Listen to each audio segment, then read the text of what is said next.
Bonjour à tous et à toutes, j'espère que vous allez bien. Aujourd'hui, on part sur les traces d'un peuple guerrier qui ont déferlé sur l'Empire romain au début du 5e siècle. Poussés par les Huns, au même titre que les Goths, Alamans et Burgondes, maintenus un temps sur la rive est du Rhin par les défenses romaines, l'ensemble de ces peuples franchissent le fleuve gelé selon la légende durant la nuit de la Saint-Sylvestre. En réalité, il a fallu plus d'une nuit pour la traverser, le 31 décembre 406, entrant ainsi en masse dans l'Empire romain d'Occident. Voulant en savoir plus sur les Vandales, venez avec moi. Les Vandales étaient originaires de Germanie orientale. Il est fait mention pour la première fois au 1er siècle de notre ère. Ils occupaient alors les bords de la Baltique entre l'Oder et la Vistule. Ils avaient la plus grande ressemblance avec les Goths et les Gépides. Dans la seconde moitié du 2e siècle, ils accompagnèrent les Marcomanns et les Quades dans leurs incursions en Pannonie et combattant contre Marc Aurèle. Pendant cette guerre dite des Marcomanns, 166-180 après Jésus-Christ, une partie de ceux qui habitaient la Silésie se portent vers la Dacie, tandis qu'un autre groupe traversait la Germanie en se dirigeant vers l'ouest. En Pannonie, ils furent battus par Aurélien, puis par Probus de 270 à 277. Les Vandales affrontèrent et seront vaincus en 334 par les Goths. Leur roi Wisimar y trouve la mort. Ceux qui échappent à ce désastre demandent à Constantin Ier de leur assigner des terres. L'empereur romain établit les Vandales et les Sarmates dans la Pannonie romaine en 334 après Jésus-Christ. Le destin des Vandales est cependant très lié à celui de Rome. À partir de 395, un général d'origine vandale, Stylicon, gouverne même l'Empire romain d'Occident.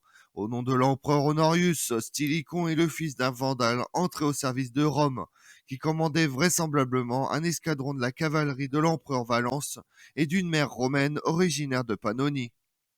Un groupe considérable de Vandales, sous la conduite du roi Gondegile, quitte la Pannonie sous la pression de la poussée des Huns après leur victoire sur les Goths, et en compagnie des Suèves, des Alains, des Burgondes, des Hérules et des Saxons, passe le Rhin en 406 pour venir pendant 3 ans ravager les Gaules.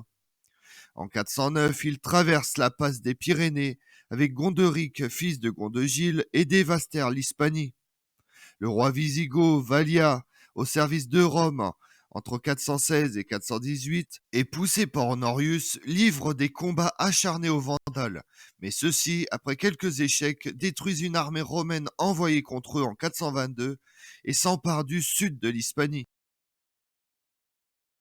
La querelle d'Aetius, futur vainqueur d'Attila, et de Boniface, le défenseur de Marseille, qui avait reconquis l'Afrique, allait donner aux Vandales une nouvelle occasion d'intervenir dans les affaires de l'Empire romain d'Occident.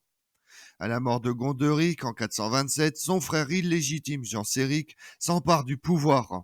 Celui-ci fut appelé en Afrique par l'impératrice Placidia, inquiète des intrigues de son rival Aetius à la cour impériale, qui venait d'obtenir des renforts de la part des rois Huns, Bléda et Attila.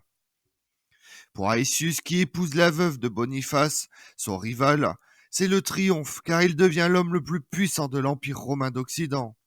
Genséric, à la demande de l'impératrice, passe aussitôt en Afrique en mai 429 avec 30 000 Goths et Alains. Genséric, profitant des discordes entre les partisans et les ennemis de Rome, se conduit non pas en roi fédéré, mais en conquérant et s'empare de l'Afrique, qu'il ravage au passage. Cependant, Boniface, général romain d'Afrique, tente de s'opposer vainement aux Vandales, qui occupent la Mauritanie. Il fut vaincu, assiégé dans Hippone en 430 et obligé de consentir à une paix en 431, qui assurait à Genséric la possession de l'Afrique et de la Numidie. Boniface meurt quelque temps après d'une blessure mortelle, laissant son gendre Sébastien la conduite des affaires. En 439, violant le traité, il enlève Carthage, qu'il prend pour capitale et obtient par un nouveau traité en 442 des frontières beaucoup plus vastes. Il donne tous ses soins à sa flotte et fut bientôt maître de la Méditerranée. Il s'empare de la Mauritanie et de Tripoli. Leur marine était devenue redoutable dans la Méditerranée. Aussi, il parut bientôt en Sicile, en Sardaigne, dans les îles Baléares et jusque sur les côtes de l'Italie et de la Grèce. Rome elle-même fut saccagée pendant 14 jours en 455. La cour de Constantinople fut alors forcée de reconnaître les conquêtes de Genséric, qui comprenaient, outre l'Afrique jusqu'à la Cyrénaïque, la Sardaigne, la Corse, la Sicile et les Baléares. Genséric meurt peu de temps après, en 477, et le royaume qu'il a fondé ne lui survécut que quelques années. Les morts dont il avait fait ses alliés ne tardèrent pas à envahir les villes sous ses successeurs. Eunéric, fils de Genséric, lui succède et règne de 477 à 484. Après lui, 4 rois vandales règnent jusqu'en 534. Un de ces rois, Hildéric, 526-530, est le petit-fils de Genséric et le fils de la fille de l'empereur Valentinien. Hildéric, élevé à la cour de Constantinople, ami de Justinien et chrétien orthodoxe, n'était pas un roi guerrier. Il décide de faire assassiner la veuve de son prédécesseur, fille du roi ostrogoth Théodoric, ainsi que les 6000 Ostrogoths qu'il avait accompagnés en Afrique. À la suite d'un grave revers subi face à un groupe de rebelles berbères, Hildéric est victime d'une révolte menée par son cousin Gélimer, afin de déposer Hildéric, accusé d'être un roi faible et de vouloir livrer à son ami Justinien le royaume des Vandales. Sous son règne, le royaume vandale se trouve affaibli par la perte de certains territoires, des guerres menées contre les Visigoths, Ostrogoths et Byzantins. Justinien prit pour prétexte de l'usurpation de Gélimer pour intervenir en Afrique. Il envoie son général Bélicère en 533 contre les Vandales. Bélicère n'avait que 30 000 hommes. Il parvient cependant à entrer dans Carthage, bat les Vandales à Tricamararum, fait prisonnier Gélimer et l'emmène à Constantinople. 3 années suffisent à détruire le royaume fondé par Genséric. Établi à Carthage, les Vandales avaient conservé l'administration romaine, tandis que les grandes charges étaient confiées aux Germains. L'administration de ceux-ci n'était pas égalitaire, mais arbitraire, traitant les Romains comme inférieurs aux Germains. Les Vandalariens laissaient cependant la liberté de croyance aux Romains, et s'il y a quelques persécutions, elles furent motivées par le désir d'obéissance et d'empêcher toute sympathie envers les Visigoths ou les Romains. À partir de 544, les historiens ne font plus mention des Vandales. Ils disparaissent, absorbés par leurs vainqueurs, réduits en esclavage ou incorporés dans l'armée. Un régiment de cavaliers vandales sera utilisé en Orient contre les Perses. Les femmes et les filles des Vandales qui furent capturées par les troupes de Bélicère furent distribuées aux soldats byzantins restés en Afrique. Leur nom resta cependant longtemps dans la mémoire des peuples. Leur passage à travers l'Empire romain avait été signalé par de tels actes de cruauté et de pillage que toutes les hordes barbares, même arabes, slaves, etc., reçurent indistinctement le nom de Vandales.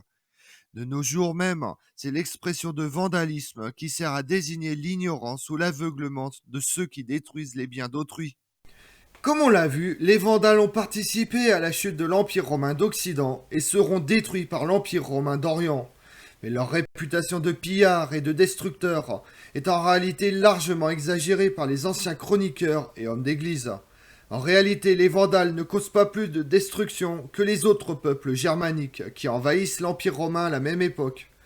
Leur pillage de Rome, effectué sans destruction ni massacre, est un modèle d'organisation. Les historiens modernes ont tendance à considérer les Vandales pendant la période de transition comme des agents continuateurs et non destructeurs de la culture romaine. Je vous remercie d'avoir suivi cette vidéo en ma compagnie. Si vous voulez connaître mes autres vidéos, retrouvez-moi sur ma chaîne YouTube Tout sur l'Histoire avec Damien, mais également sur les réseaux sociaux Twitter et Instagram Histoire Damien. Et pensez à liker, commenter et vous abonner. Je vous remercie à tous.